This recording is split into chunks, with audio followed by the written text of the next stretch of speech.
Report के अंदर मौजूद हैं तो फर्दर इंक्वायरी होनी है, क्योंकि ये मामला FIA के पास, नैब के पास और एंटी करप्शन के पास भेजने का हुकूमत ने फैसला किया है। मुझे ब्रेक लेनी पड़ेगी, लेकिन शाहिद लतीफ़ साहब हमारे साथ मौजूद हैं, कुंडी साहब ने भी ज्वाइन कर लिया, फैसल करीम कुंडी साहब ने भी।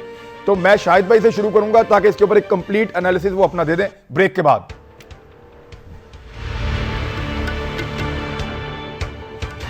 Welcome back Nadreen. अब शाहिद भाई आप जरा बयान फरमा दें कि ये हुआ क्या, और क्या ये रूटीन के मुताबिक हुआ? क्या आज भी पेटी भाइयों को बचाने वाली हम ये उम्मीद कर सकते हैं कि जहांगीर तरीन साहब के लिए रास्ता निकाला जाएगा, मोहन सलाई साहब, बाकी जो हुकूमत के करीबी लोग हैं, या कुछ नया होने जा रहा है या नया हो रहा है? नहीं, पहली बात तो ये है, मैं समझता हूँ कि काबिल तारीफ़ है ये सारा जो कुछ हुआ है।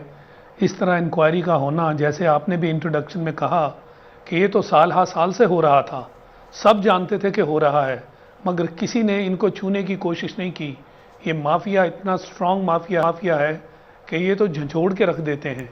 इमरान खान जो हैं वो भी यही कह रहे थे कि ये माफिया है, हमें इस माफिया का पता है। उनका मतलब यही था कि हर मर्तबा ये माफिया पैसे बनाता है और जो आम आदमी है उसको झंझोड़ता है, और आम आदमी जो है वो इसका नुकसान उठाता है।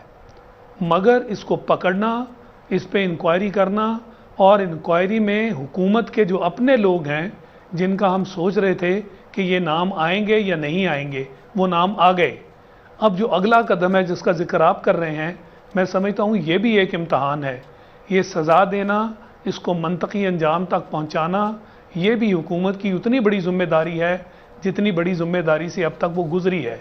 मैं समझता हूँ बाकायदा सज़ा होनी चाहिए।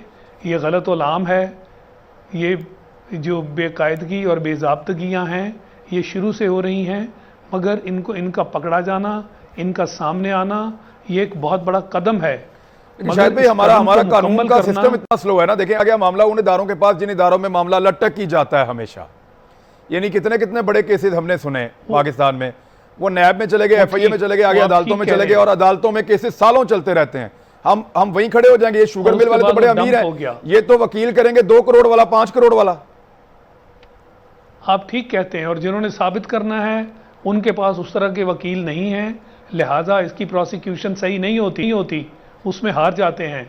मैं इसी को तो अब इम्तहान कह रहा हूँ कि आप बेशक रास्ते से हट के, जो आपका आम तरीका है उससे हट के करें, मगर इसको मंतकी अंजाम तक जाना चाहिए ताकि एक मिसाल कायम हो। ये जो मिसाल कायम हुई है, इसको तब तक मैं मिसाल नहीं कहूँगा जब तक ये मंतकी अंजाम तक नहीं पहुँचती। अब अगर हम अदालतों को जो है वो उनके ख़िलाफ़ बात कर देंगे कि जी हमने ठीक किया, अदालतें नहीं कर सकी, ये तो इल्ज़ाम दर इल्ज़ाम है। इसी की आड़ में फिर हम छुप कर सारे का सारा मामला गोल कर देते हैं। ये अफसोस की बात है कि इस तरह की चीज़ें, और उसकी वजह से चूँकि मिसाल कायम नहीं होती, अगले लोग फिर वही करते हैं, वो कोई और नया तरीका ढूंढते हैं, मगर उसका अंजाम इतना ही ख़तरनाक होता है जैसे हमने इस मरतबा देखा है। तो मैं समझता हूँ कि इसकी सज़ा जब तक नहीं होती, हम हुकूमत को पूरी तरह वो क्रेडिट नहीं दे सकते जो अभी हम देने की कोशिश कर रहे हैं। इसकी सज़ा होनी चाहिए। जिन लोगों का नाम आया, सियासतदानों का, ब्यूरोक्रेट्स का, यानी ये कैसे हो गया कि फूड डिपार्टमेंट का सेक्रेटरी जो असल में इस प्रोसेस में शामिल है, जिसकी इजाज़त के बगैर ये चीज़ नहीं हो सकती, उसको इन्वॉल्व नहीं, वो उल्टा कह रहा है कि ये चीनी बरामद नहीं होनी चाहिए। मगर आप हुकूमत में अंदर बैठकर वो लोग जिनका ये काम नहीं था, वो इसकी इजाज़त देते हैं और आप बरामद कर देते हैं। यानी जिसका काम है वो नहीं कर रहा, या जो वो कह रहा है बिल्कुल उसके उलट आप काम कर रहे हैं। ये तो दिन दहाड़े डाका है। ठीक है कि हमें किसी की परवाह नहीं, हम वही करेंगे जो हम चाहते हैं। ठीक है, यही करप्शन, इसी का नाम है ना।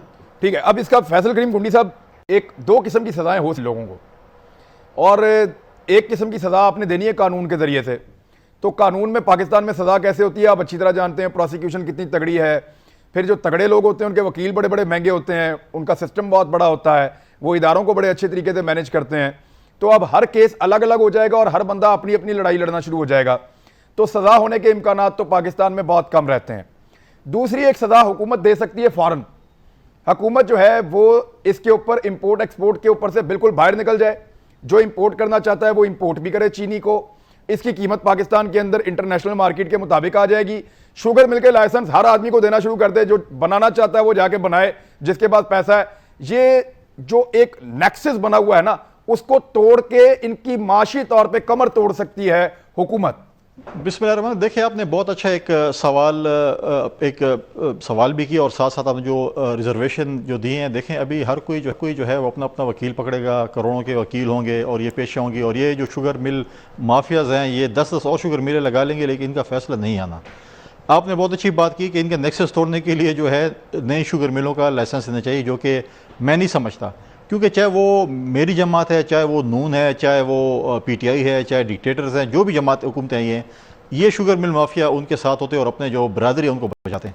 हम मिसालें तो बहुत देते हैं, ये हुकूमत बड़ी मिसालें देती है कि जी यूरोप में ये हो रहा है, इंडिया में ये हो रहा है, अमेरिका में ये हो रहा है, तो क्यों ना आप इंडिया को फॉलो करें और मिनी शुगर मिल्स इंडिया में आप देखें, आप रिसर्च करें कि इंडिया में कितनी मिनी शुगर मिल्स हैं। आप कल से इजाज़त दे दें मिनी शुगर मिल्स की, इन माफिया को देखें कैसे ये लोग मतलब है कि चीखेंगे चिल्लाएंगे कि यार ये लाइसेंस न दें और न दें, और ये हो नहीं सकता। हमेशा माफियाज होती हैं। अब आप देखें ना, कॉटन एक्सपोर्ट पे जो है इन्होंने ईसीसी में 2-3 मीटिंग पहले कॉटन एक्सपोर्ट पे वो करना था, लेकिन वहाँ पर भी माफिया बैठी थी कॉटन वालों के साथ, उन्होंने जो तबाही की। तो ये इस मुल्क का अलमिया रहा है कि हमेशा जो है ऐसी माफियाज जो होती हैं वो हर हुकूमतों के साथ जुड़ जाती हैं और अपने जो है अपने कोलीग्स के हैं या अपने जो पेटी बंद हैं उनका वो तहफ़्फ़ुज़ करती हैं, और वो सबसे स्ट्रॉन्ग माफियाज होती हैं। आप भी अगर आप देखें, अभी रिपोर्ट आ गई है, आप देखें कि अभी इसके ऊपर क्या होता है, कुछ भी नहीं होना। 2-4 दिन आप और हम टॉक शो करेंगे, 2-4 दिन भी नहीं करेंगे, 1-2 दिन शायद करेंगे, उसके बाद ईद की छुट्टियाँ होंगी, ईद की छुट्टियों के बाद ये सब कुछ खत्म हो जाएगा और फिर नॉर्मल रूटीन होगी।